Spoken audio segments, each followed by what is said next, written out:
అండి ముందుగా పహల్వామా దాడిలో అసూలు బాసిన మహనీయులందరికీ అశ్రునివాళులు. ఇవాళ ఖమ్మం పట్టణంలో మా విద్యార్థులు తల్లిదండ్రుల కోరిక మేరకు శ్రీ చైతన్య విద్యా సంస్థలు హైదరాబాద్ నుంచి కొద్దిమంది స్టాఫ్ తోటి మేము ఖమ్మం పట్టణంలో మా విజయోత్సవ ర్యాలీని చేసుకుందాము. అట్లాగనే వివిధ సేవా సంస్థలు, గవర్నమెంట్ హాస్పిటల్లో, అనాథ శరణాలయాలు లాంటి వివిధ సేవా సంస్థల్లో పండ్లు స్వీట్లు పంచుదామని చెప్పని మా విద్యార్థులు వాళ్ళ తల్లిదండ్రులు ఖమ్మం పట్టణం నుంచి, ఖమ్మం వరంగల్ ఏరియాలో నుంచి అద్భుతమైన రిజల్ట్ హైదరాబాద్ శ్రీ చైతన్య కాలేజీ నుంచి వచ్చిన సందర్భంగా వాళ్ళ యొక్క రిక్వెస్ట్ మేరకు మేము మా డీన్స్ అందరం హైదరాబాద్ నుంచి ఖమ్మం రావటం జరిగింది.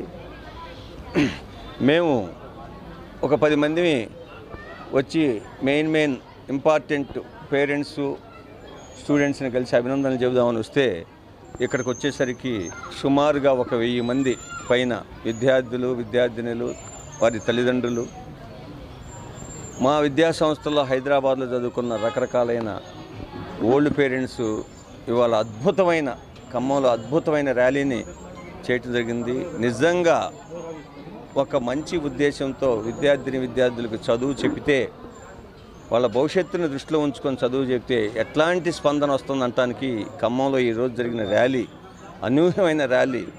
ఈ ర్యాలీకి అద్భుతమైన స్పందన తల్లిదండ్రుల నుంచి విద్యార్థుల దగ్గర నుంచి రావటం నిజంగా మా మీద ఇంకా బాధ్యతలు పెరిగాయనిపిస్తుంది. హైదరాబాద్ శ్రీ చైతన్య విద్యా సంస్థల నుంచి ఈ సంవత్సరం ఆల్ ఇండియా 10 లోపు 100 లోపు 10 ర్యాంకులు, ఆల్ ఇండియా మెయిన్స్ ఎగ్జామ్లో 100 లోపు 10 ర్యాంకులు హైదరాబాద్ శ్రీ చైతన్య నుంచి రావటం ఇది ఒక అద్భుతమైన విజయంగా మేము భావించడం. మా మేనేజ్మెంట్తో పాటు ఇక్కడ ఉన్న పేరెంట్స్ స్టూడెంట్స్ కూడా చక్కగా ఈ ఏరియా నుంచి హైదరాబాదులో చదువుకున్న విద్యార్థులకు వచ్చిన రిజల్ట్ని, మరి ఖమ్మం టౌన్లో రకరకాల కాలేజీలు ఉన్నప్పటికీ కూడా మేము హైదరాబాద్ దాకా వచ్చినందుకు ఈ రిజల్ట్ క్లియర్గా డిఫరెన్స్ని చూపించడం అనే దాని మీద వాళ్ళు అత్యుత్తమ ఉత్సాహంతో మమ్మల్ని వాళ్ళు ఎంత ఉత్సాహపరిచారంటే నిజంగా మేము ఈ రుణం తీర్చుకోలేనిది. మా మీద ఇంకా బాధ్యత పెరిగి రేపు అడ్వాన్స్లో కూడా ఇంతకన్నా మంచి రిజల్ట్ని ఇవ్వాలనే దృఢ సంకల్పంతో మా డీన్స్ అందరూ కూడా చక్కగా మంచి సంకల్పంతో పనిచేయడానికి సిద్ధమవుతున్నారు. 100 లోపు ఓపెన్ కేటగిరీలో ఒక్క హైదరాబాద్ సిటీ నుంచి